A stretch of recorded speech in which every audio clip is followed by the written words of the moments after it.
warahmatullahi wabarakatuh.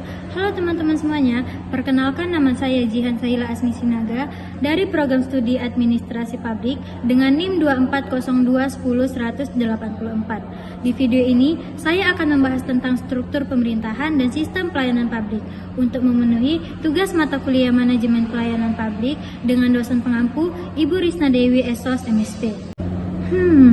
Bagaimana sih sistem pemerintahan kita? Yuk kita bahas.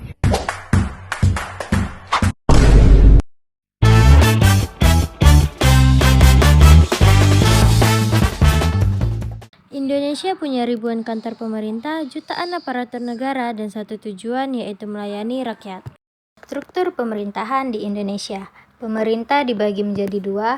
Pertama ada pemerintah pusat. Di tingkat pusat, struktur pemerintahan terdiri dari presiden dan wakil presiden sebagai kepala negara. Kedua ada pemerintah daerah. Di daerah, pemerintahan dibagi dalam 3 tingkatan. Ada provinsi, kabupaten atau kota, desa atau kelurahan.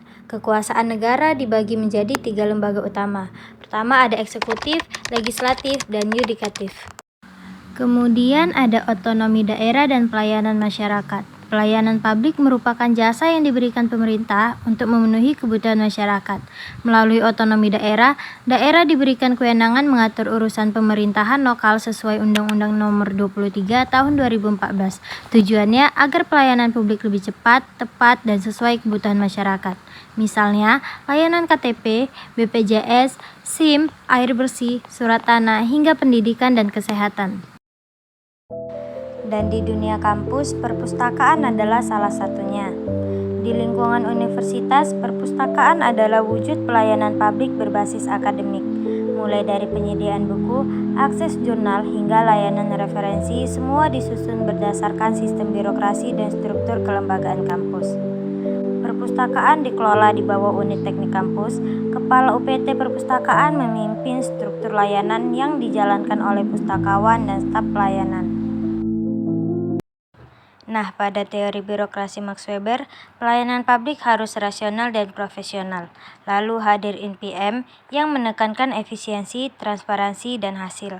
Kemudian lahir NPS yang menekankan bahwa masyarakat bukan pelanggan, tapi mitra dalam pelayanan.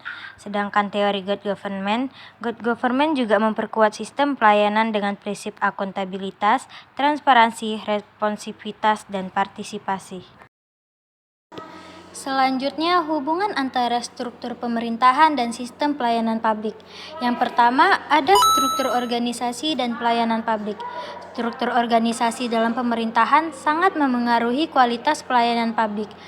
Kedua, efektivitas dan efisiensi. Struktur pemerintahan yang baik akan memungkinkan pelayanan publik yang efektif dan efisien. Ketiga, kepuasan masyarakat. Pelayanan publik yang berkualitas akan meningkatkan kepuasan masyarakat terhadap kinerja pemerintah. Sebaliknya, jika pelayanan publik buruk, hal ini dapat mencerminkan adanya masalah dalam struktur pemerintahan, seperti birokrasi yang berbelit-belit atau kurangnya koordinasi antar lembaga. Keempat, akuntabilitas dan transparansi. Struktur pemerintahan yang baik juga mendukung prinsip akuntabilitas dan transparansi dalam pelayanan publik. Kemudian ada tantangan dan peluang.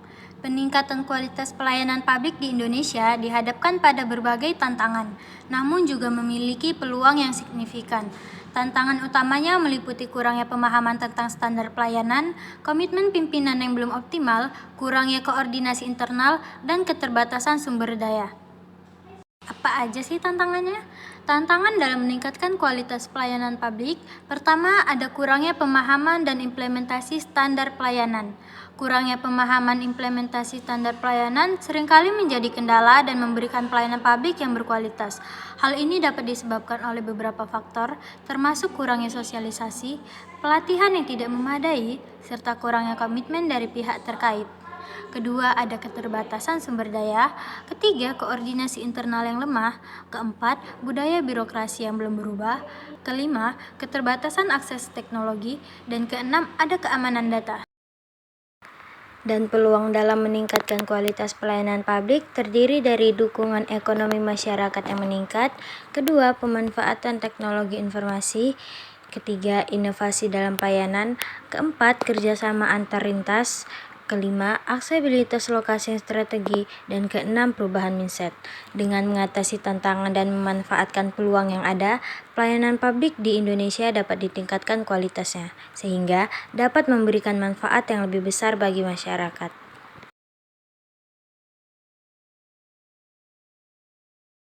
Struktur pemerintahan yang baik akan menghasilkan pelayanan publik yang adil dan merata.